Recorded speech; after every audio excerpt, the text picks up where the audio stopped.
Olá, meu irmão, minha irmã. Nós temos comentado algumas vezes a respeito da obsessão e falado de que é resultado de sintonia, ou seja, nossos pensamentos têm muito a ver com a questão da obsessão, porque são exatamente os nossos pensamentos que geram a psicosfera que realmente oferece condições para que os obsessores ou os espíritos bons possam encontrar sintonia conosco. Então, dependendo da boa sintonia ou da má sintonia, resultado dos bons pensamentos ou dos maus pensamentos, nós poderemos então gerar essa vinculação, essa conexão com outras mentes. E por isso que no livro de Jesus para Você, que nós escrevemos através da editora, Casa Editora O Clarim, lançado em 2013, mais ou menos, e nós temos um capítulo dedicado ao título, por título Pensamento e Obsessão, é do número 33, baseado em seguinte: vigiai e orai para que não entreis em tentação. Mateus 26, 41. É comum a interpretação de que a responsabilidade do processo obsessivo é unilateral. O obsessor é visto como o único responsável, atuando exclusivamente pela satisfação de fazer sofrer o obsidiado. É considerado vítima passiva o obsidiado, submetido a um doloroso determinismo contra o qual não pode precaver, nem dele se libertar. A desobsessão dependeria exclusivamente da caridade dos benfeitores espirituais dispensada nos centros espíritas. Nada justifica esse equívoco. O encarnado não está isento de culpa, nem tampouco do dever de prevenção e cura. Qualquer neófito do espiritismo sabe que a obsessão é um fenômeno bilateral. Sugestão do desencarnado e aceitação do encarnado. Quanto à prevenção e à cura, essas se realizarão através de substituição dos pensamentos por outros mais apropriados para afastar os maus espíritos e atrair os bons. Tal processo obsessivo é resultado da lei de ação e reação que também rege o fenômeno de sintonia mental. O desencarnado é o emissor, caso específico da obsessão de desencarnado sobre encarnado. O encarnado é o receptor, podendo aceitar ou rejeitar a sugestão.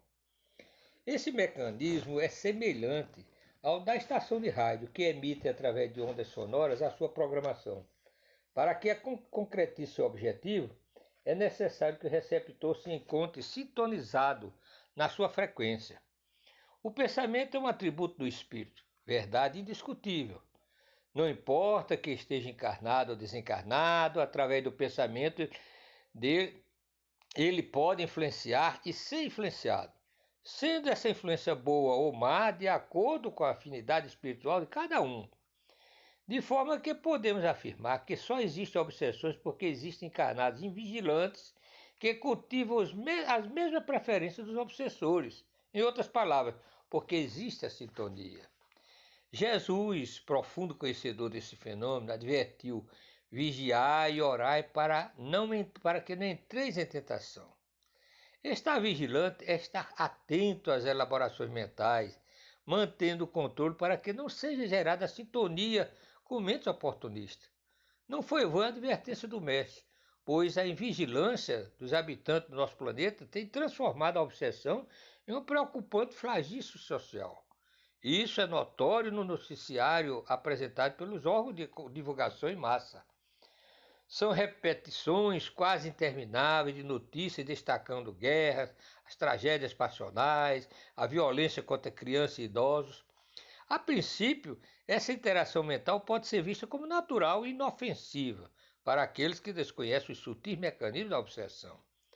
Todavia, ao considerarmos que as notícias podem gerar imagens correspondentes nas mentes que as observem, perceberemos que elas não são tão inofensivas, porque através de reflexos condicionados poderão emergir sentimentos nocivos adormecidos, predispondo as mentes a indesejáveis domínios de espíritos oportunistas. Tendo em vista o poder de abrangência dos órgãos de divulgação, influenciando milhões de mentes ao mesmo tempo, a nossa preocupação não será apenas com obsessões individuais, mas com a possibilidade de que estas se transmudem adquirindo caráter epidêmico.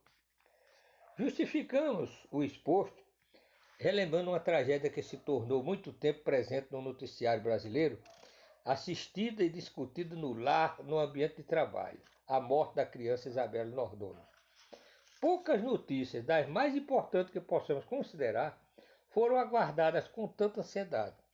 Muitos telespectadores, influenciados pelas imagens apresentadas, reacenderam a chama da violência do passado, transformaram-se em juízes parciais e cruéis ou em carrascos insensíveis, apresentaram sentenças sem análise prévia que proporcionasse um julgamento justo.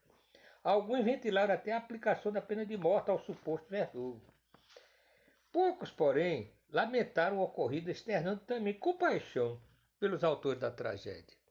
Cada pessoa reagia exteriorizando o sentimento de sua preferência, mas destacava o seu sentimento de ódio e o extremado desejo de vingança, comportamento que bem caracteriza uma obsessão.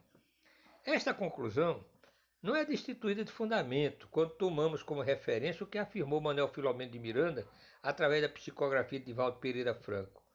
Todo comportamento que se exacerba ou se deprime, exaltando paixões e comandando desregramentos, fomentando ódios e distonias, guarda na sua raiz graves incidências obsessivas que merecem cuidados especiais. Resultados idênticos conseguem os espíritos maldosos nas suas repetidas sugestões, gerando a necessária sintonia para dominar a vítima. Na prática, isso quer dizer que a obsessão não é um fenômeno resultante de ação unilateral. O obsessor somente obtém êxito em seu empreendimento porque encontra na vítima a aceitação de suas sugestões. Sabemos que muitos poderão não concordar com o que expomos, considerando que em alguns casos parece ter havido mudança da água para o vinho. A vítima jamais esteve